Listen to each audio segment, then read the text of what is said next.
Se você é o presidente da China, ou o primeiro-ministro da Índia, ou o presidente do Brasil, e você continua tendo comércio com os russos e comprando seu petróleo, gás, ou até mesmo revendendo por um preço maior, saiba que este cara em Moscou não está sério sobre as negociações de paz e eu vou te encher de sanções secundárias.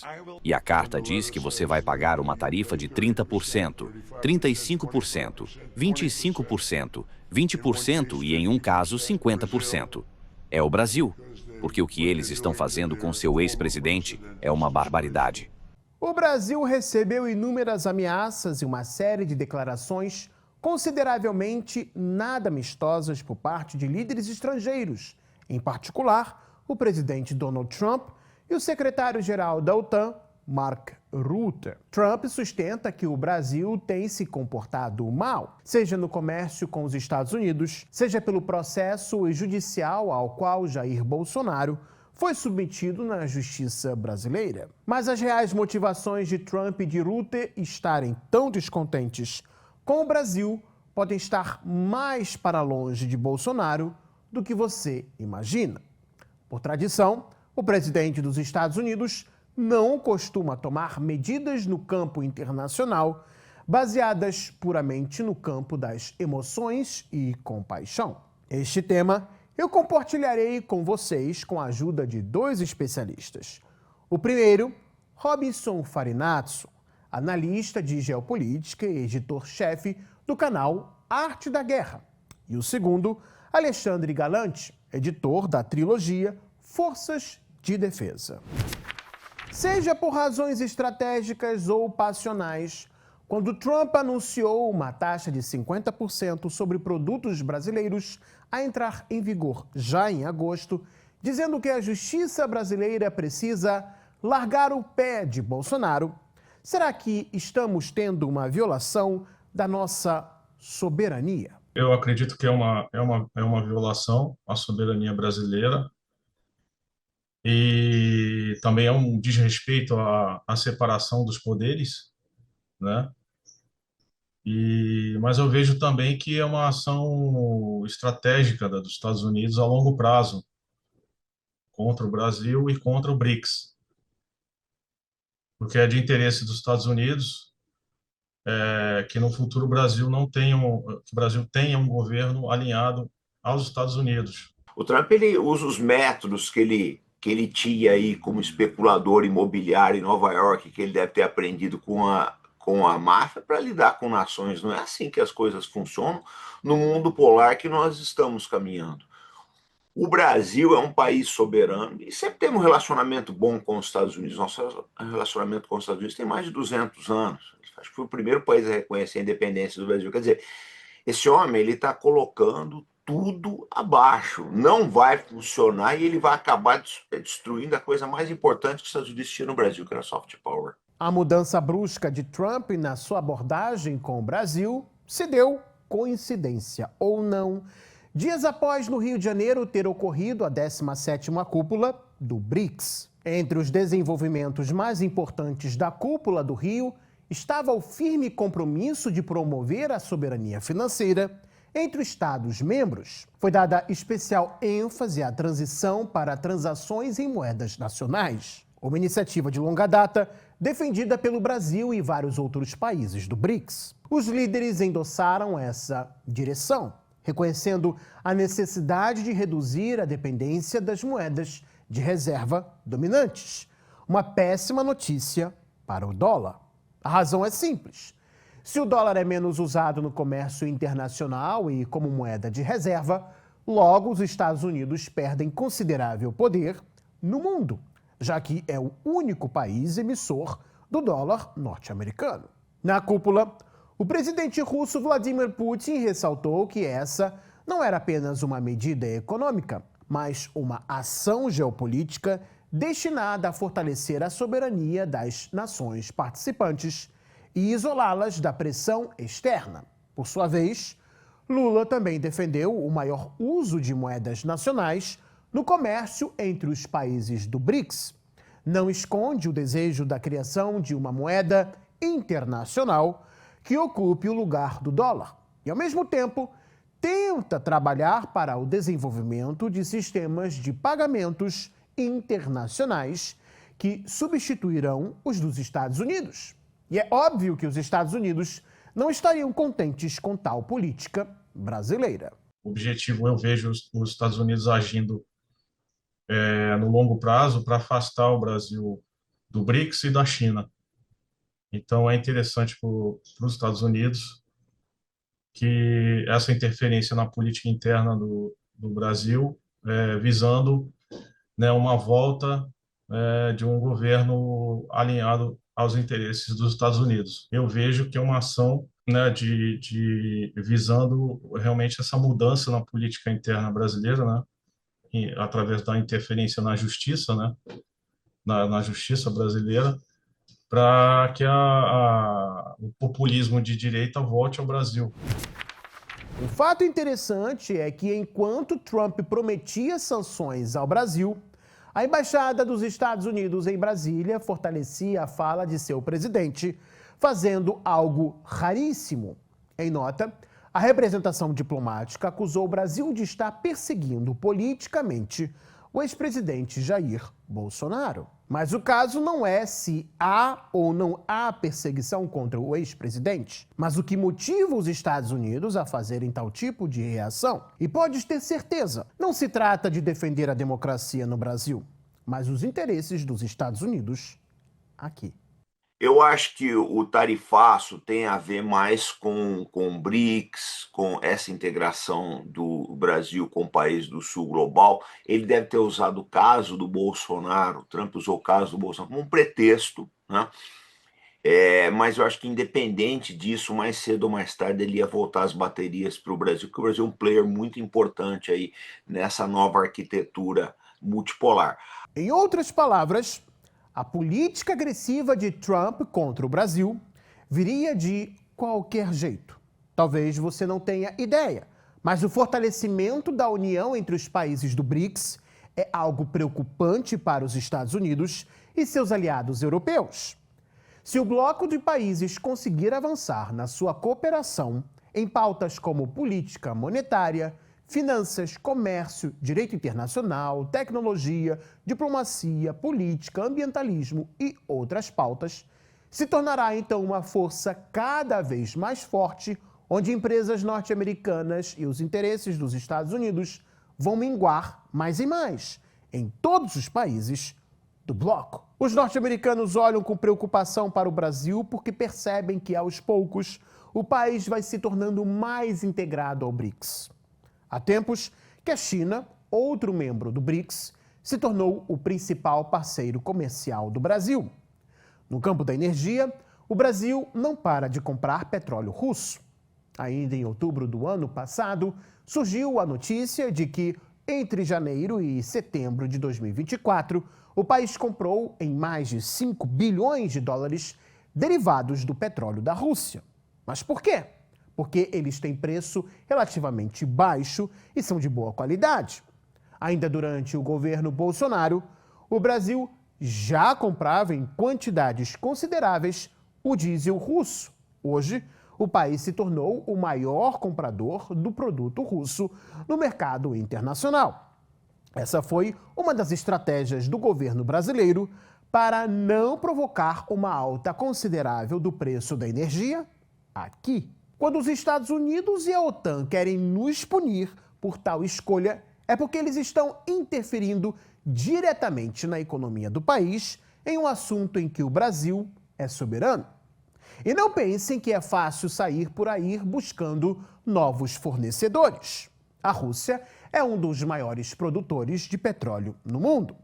Se você tenta isolar, como os Estados Unidos forçando o Brasil a fazer em relação à Rússia, você vai buscar diesel e outros derivados do petróleo em outros mercados. Isso aumenta a demanda deles, o que pode provocar o aumento do preço do produto, inclusive dentro do Brasil.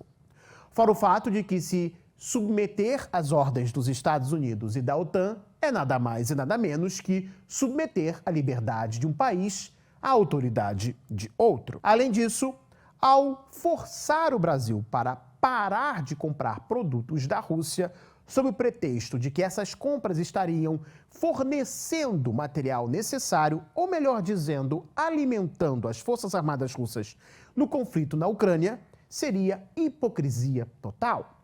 Isso porque, quando os Estados Unidos invadiram o Iraque em 2003, o Brasil não parou de fazer comércio com os Estados Unidos. Então, por que o Brasil deveria parar de fazer comércio com a Rússia quando ela está no conflito com a Ucrânia? Seguindo também esta lógica, os Estados Unidos não estão satisfeitos com os negócios de outros países do BRICS no Brasil. É o caso, por exemplo, da China. De acordo com a Confederação Nacional de Trabalhadores, em estabelecimentos de ensino, empreendimentos chineses na área de energia limpa, transporte, produção de semicondutores e serviços de entrega podem gerar 150 mil empregos diretos no Brasil nos próximos anos. No setor de alimentação, a rede de fast food Mixi, que ultrapassou o McDonald's em número de lojas no mundo, vai investir 3,2 bilhões de dólares no Brasil. A meta é gerar 25 mil empregos até 2030, usando frutas brasileiras na produção de seus sorvetes e bebidas. A Zilha, subsidiária da Lonxis, vai aplicar 650 milhões de reais na ampliação de fábricas de semicondutores e dispositivos de memória em São Paulo e Manaus. Já a montadora GWM anunciou 6 bilhões de reais para expansão e exportações para a América do Sul e México, enquanto a GAC Motor vai instalar uma fábrica em Goiás, um investimento de 1,3 bilhão de dólares. Em energia renovável, os transportes sinalizam a entrada definitiva do Brasil na rota global de transição energética. A CGN vai investir 3 bilhões de reais em um hub no Piauí, na volta à produção de energia eólica e solar. A Envision, por sua vez, anunciou um parque industrial para a produção de SAF, que é combustível sustentável para aviação, e hidrogênio verde, com investimentos de até 5 bilhões de reais no Brasil. A Rússia também expressou o desejo de investir no Brasil, ao mesmo tempo que quer aumentar o fornecimento de fertilizantes que são altamente necessários para a nossa agricultura, além da construção e desenvolvimento conjunto de usinas nucleares de pequeno porte, principalmente na região amazônica, o que deverá reduzir o preço da eletricidade no norte do país, atender melhor a população local e incentivar as atividades econômicas com energia. É óbvio que todo esse tipo de cooperação não agrada a Trump e os países da OTAN. Por quê? Porque eles geram dinheiro para empresas que não são suas. Eles não se importam se brasileiros estão recebendo emprego com tais investimentos. Eles não se importam com o Brasil. E é por isso que nos ameaçam com tarifas e sanções. É justamente seguindo esta lógica que podemos entender quando Alexandre Galante diz o seguinte: Uma ação completamente descabida, mas é uma ação de um populista de direita para tentar aliviar a situação de outro populista de direita no Brasil. Então, hoje está defendendo o interesse de dois, né? São dois políticos alinhados, que têm o mesmo pensamento. Porventura, né, se porventura o Brasil fosse governado, né, por um político com a mesma cabeça, a mesma mentalidade de Trump, o Brasil não sofreria. Eu acho que o tarifaço tem a ver mais com o BRICS, com essa integração do Brasil com o país do sul global. Ele deve ter usado o caso do Bolsonaro, o Trump usou o caso do Bolsonaro como um pretexto, né? Mas eu acho que independente disso, mais cedo ou mais tarde ele ia voltar as baterias para o Brasil, porque o Brasil é um player muito importante aí nessa nova arquitetura multipolar. Por outro lado, as ações de Trump estão gerando reação negativa de muitos brasileiros, assim como maior percepção lá fora de que os Estados Unidos estariam acelerando a sua queda, conforme destacou Robson Farinazzo. Agora, o tiro está saindo pela culatra, né? Porque todo mundo no Brasil, eu vejo gente da direita, da esquerda, do centro, e a imprensa em peso está caindo em cima do Trump. Eu acho que ele vai, assim, piorar bastante a visão que os brasileiros tinham dos Estados Unidos. Está unindo as pessoas em torno disso. O que é difícil, é muito difícil unir o brasileiro em torno de uma causa, tirando Copa do Mundo. Mas ele está conseguindo.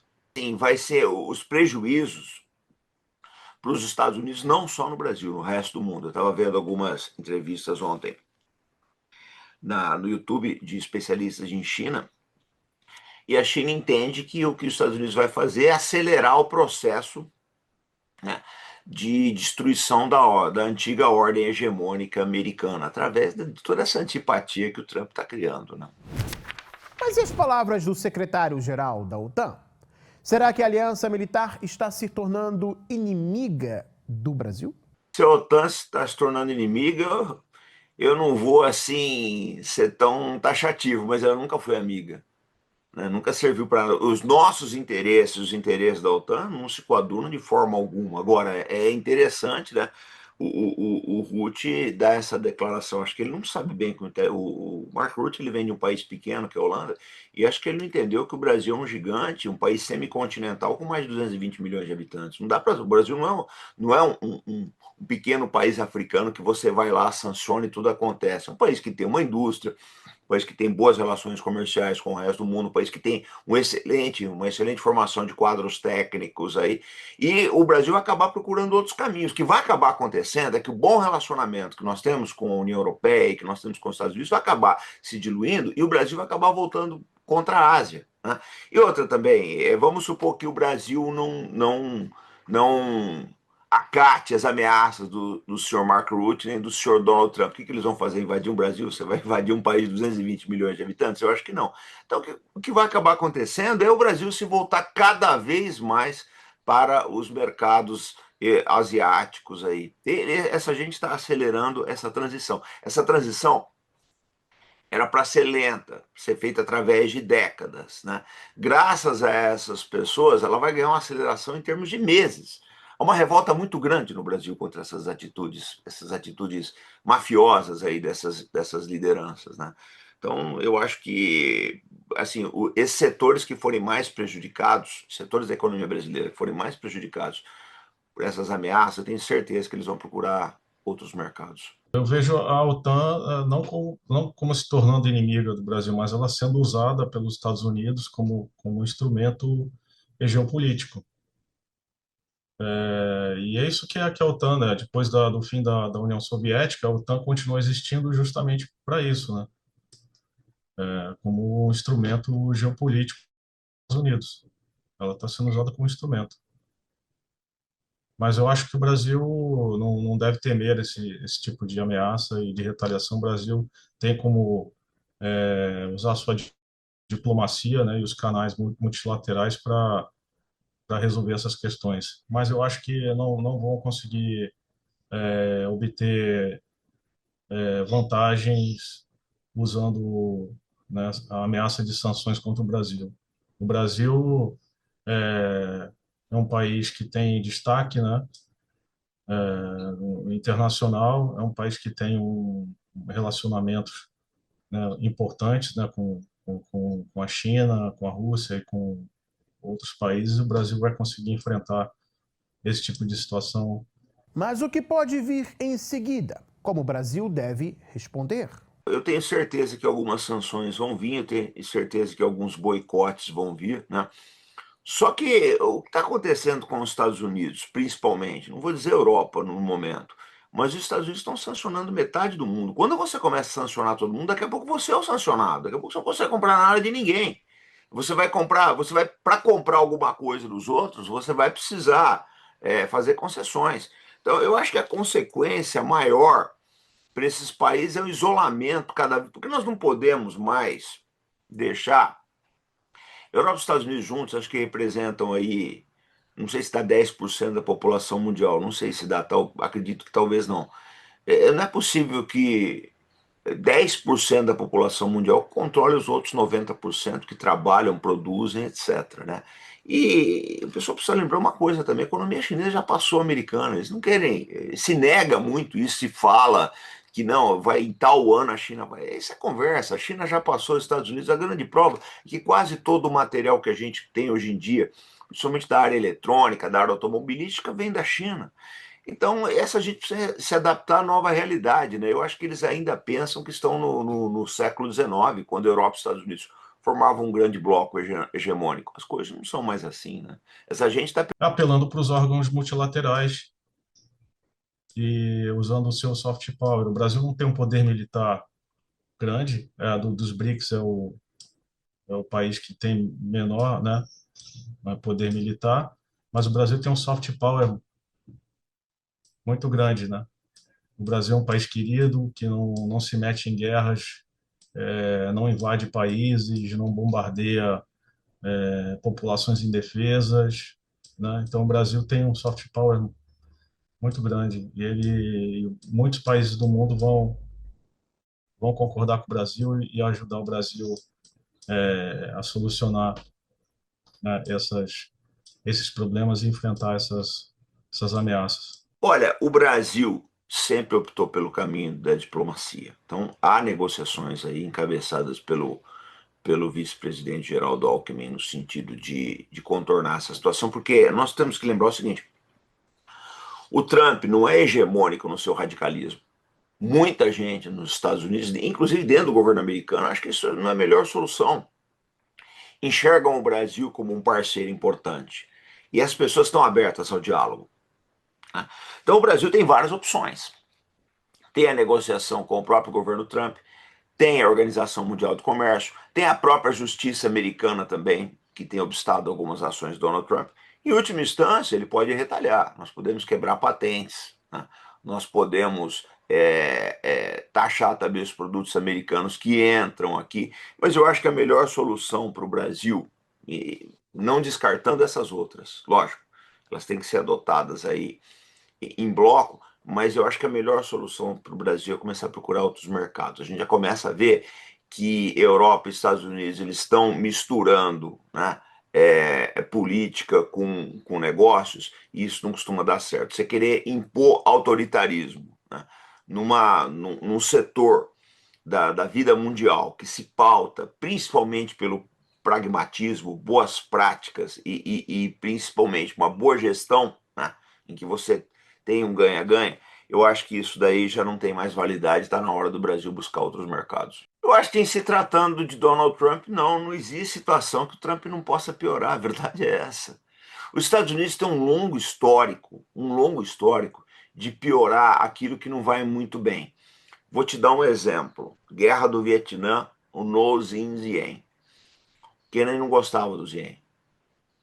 O Jin era um católico, era praticamente um corpo estranho em certos aspectos na sociedade sul-vietnamita, e a CIA apresenta um plano para alijar o Diem, e o Kennedy aprova. O Diem morre 2 semanas antes do Kennedy. Acontece que dali para frente a Guerra do Vietnã foi de mal a pior, porque os Estados Unidos não entendiam o papel que o Diem tinha em todo aquele contexto. Eu acho que é o que acontece com os americanos. Isso é um exemplo assim, bem agudo, mas é uma realidade. Eles não entendem o que é o resto do mundo, eles não conseguem entender isso. Que o Brasil é um país que, aberto, procura ter boas relações com todos os países, é um país da solução negociada. Eu acho que ele usou a pior das alternativas para lidar com o Brasil. Foi a pior. Se existia uma alternativa muito ruim, foi essa, porque é o que eu te falei, Tito, o maior prejuízo dos Estados Unidos no Brasil, e no resto do mundo, mas principalmente aqui, é o soft power. Teve casos de gente queimando a bandeira dos Estados Unidos aqui. Isso nunca tinha acontecido antes, nunca tinha acontecido. E a gente vê muita gente também que uma pessoa que era mais pró-Estados Unidos, que começa a olhar o país de outra forma. Principalmente, nós não podemos nos esquecer que a situação social nas grandes cidades americanas está deteriorando bastante. Então, essas pessoas começam a ver, olha, os Estados Unidos não é nenhum exemplo, porque o lado social deles vai muito mal, e agora ainda nos ameaçam, eles estão somando um mais um, né? E o resultado vai ser bastante contraproducente aí para a imagem americana. Ainda de acordo com Alexandre Galante, a crise atual poderia ser evitada com uma condição. Sim, seria evitável se o Brasil permanecesse submisso aos Estados Unidos, tivesse um governo alinhado com os interesses dos Estados Unidos, para manter o status quo. Como o Brasil está procurando uma via mais independente para sair da órbita dos Estados Unidos, é claro que ele sofreria retaliações. Isso é só uma questão de tempo. Quem acompanha a geopolítica sabe, né? A gente vê os Estados Unidos são um país em declínio, que não aceitam a sua perda de hegemonia, né? E então ele ataca, né, agora o bloco BRICS, que ele encara como uma ameaça à sua hegemonia, e o país mais fraco do BRICS, né, conta do BRICS original, né, tirando a África do Sul, né, depois da Rússia e da China, o Brasil é o país que mais fraco militarmente. Então é claro que ele vai ser alvo, vai ser mais fácil de ser retaliado, né? A pressão de Trump não só está unindo boa parte dos brasileiros, como também pode gerar atos de resistência fora e dentro do Brasil, como tomar políticas estratégicas de maior independência a Washington. Isso pode, inclusive, influenciar a outros países. Eu não tenho dúvidas a respeito disso, principalmente na América Latina, tirando a Argentina, que agora tem um alinhamento, lamentavelmente, um alinhamento automático, quase carnal com os Estados Unidos, e que acho que vai ter prejuízos para a sociedade argentina nas próximas décadas aí, mas eu acho que muitos países vão adotar o exemplo do Brasil. Porque nós temos que lembrar uma coisa, né? O Brasil lutou contra as Big Techs, bateu de frente com elas, isso é rápido de acontecer. E isso serviu de estímulo para vários países. Então, eu acho que se as atitudes brasileiras forem nessa direção, considerando que o Brasil é um país grande, um país que sempre adotou uma atitude mais diplomática, e eu acho que outros países vão no mesmo caminho, né? Acho que não tem outra saída. O mundo ele vai acabar mudando essas suas relações comerciais aí no futuro. Muitos acordos comerciais vão acabar sendo desfeitos aí em virtude desses desvarios aí de Donald Trump. Mas o caso brasileiro eu acho que vai ser bastante emblemático, né? Porque o Brasil é um país grande. Então tudo que o Brasil faz acaba repercutindo no mundo afora. Donald Trump, vamos lembrar, ele já não tem uma boa imagem aí fora. Ao atacar um país como o Brasil, que nunca foi um problema para o resto do mundo, eu acho que ele deu um tiro no pé. Em um momento de crise internacional envolvendo o Brasil, a pergunta que fica é: o que é ser patriota? É somente portar a camisa da seleção brasileira? É bater continência para a bandeira dos Estados Unidos? Eu acho que o momento é um momento de união nacional. O que é ser patriota? É buscar os interesses brasileiros. Eu acho que quando uma potência intervém no Brasil, ela está sempre errada. Sempre vai estar errada. Eu não concordava com ingerências no governo anterior, não concordo com ingerências nesse governo e em nenhum outro. E nós temos que lembrar que a relação dos Estados Unidos, nesse caso, de ingerências no Brasil, sempre foi muito grande, haja vista a derrubada do governo João Goulart em 1964. Então, acho que o momento é um momento de união do Brasil. Essas pessoas que se posicionam a favor dos Estados Unidos, a favor de Donald Trump, elas têm que lembrar que Trump não vai ficar no cargo o resto da vida. A possibilidade dele ser sucedido por um governo democrata é alta. E aí você vai apoiar os democratas também. Você tem que lembrar que se você chancelar, né, se você validar a intervenção do Trump aqui, você também vai ter que aceitar que no futuro governos democratas venham intervir no Brasil. E eu acho que uma intervenção não é boa sob nenhum governo, seja ele republicano ou democrata. Acho que os brasileiros têm que achar o seu caminho, o seu rumo, e esse rumo passa pelo entendimento, né, e a valorização aí, tá, das nossas tradições, da nossa cultura, né, dos nossos sonhos, dos nossos anseios. A gente tem que se manter firme e unido, né, contra esse tipo de ameaça, né. O Brasil é muito grande, tem um potencial, né, gigantesco, subaproveitado, e o Brasil só vai conseguir realmente atingir né, os seus objetivos, né, e se engrandecer a sua população, diminuir a sua desigualdade, né, resolver seus problemas internos, né, com união, né, e com amor entre, né, os seus cidadãos, né? Eu agradeço a participação de ambos os especialistas, Robson Farinazzo e Alexandre Galante, pelo tempo e pelas respostas.